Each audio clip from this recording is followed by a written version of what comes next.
அண்மை செய்தியை பார்த்து வருகிறோம். தென் மாவட்டங்களில் இருந்து சென்னைக்கு வரும் அனைத்து அரசு பேருந்துகளும் இன்று முதல் கிளாம்பாக்கம் பேருந்து நிலையம் வரை மட்டுமே இயக்கப்படும் என ஏற்கனவே தெரிவிக்கப்பட்டிருந்த நிலையில் கிளாம்பாக்கத்தில் பயணிகள் வாக்குவாதத்தில் ஈடுபட்டிருக்கிறார்கள்.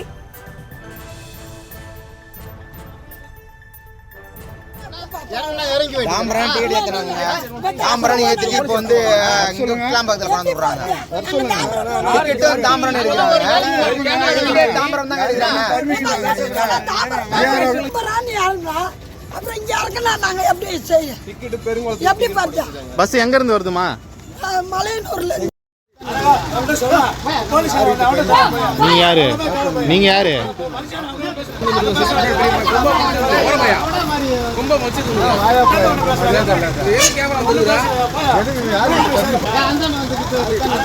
தென் மாவட்டங்களில் இருந்து வரும் அனைத்து பேருந்துகளும் நேரடியாக தாம்பரத்தில் வந்து பயணிகளை ஏற்குவது வழக்கம்.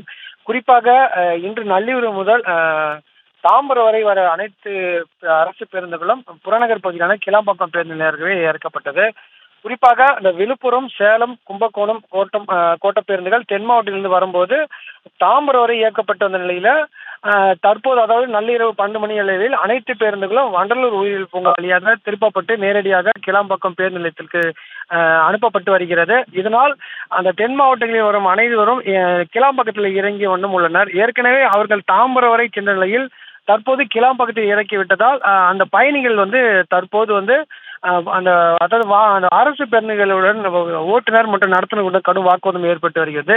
குறிப்பாக அவர்கள் கிளாம்பாக்கம் பேருந்து நிலையத்தில் இறங்கி அங்கிருந்து மாநகர பேருந்துகள் மூலம் தங்கள் பகுதிகளுக்கு தற்போது செல்ல வேண்டிய நிலை இருப்பது. குறிப்பாக ஏற்கனவே இந்த திண்டிவனம் போன்ற பகுதியிலிருந்து தாம்பரம் வந்தால் இங்கிருந்து மாநகர பேருந்துகள் மூலம் தங்கள் பகுதிகளுக்கு செல்வது வழக்கம். ஆனால் தற்போது கிளாம்பாக்கத்தில் இறக்கிவிடுதல் அங்கிருந்து நடந்து சென்று மீண்டும் மாநகர பேருந்துகளில் ஏறி அவர்களுக்கு தேவையான இடங்களுக்கு செல்ல வேண்டிய நிலை ஏற்பட்டதால் இந்த கடும் வாக்குவாதத்தில் ஈடுபட்டு வருகின்றனர். இருந்த போதிலும் இன்று நள்ளிரவு முதல் அனைத்து பேருந்துகளும் கிளாம்பாக்கம் வரை செல்லும் என அறிவிக்கப்பட்டுள்ளது.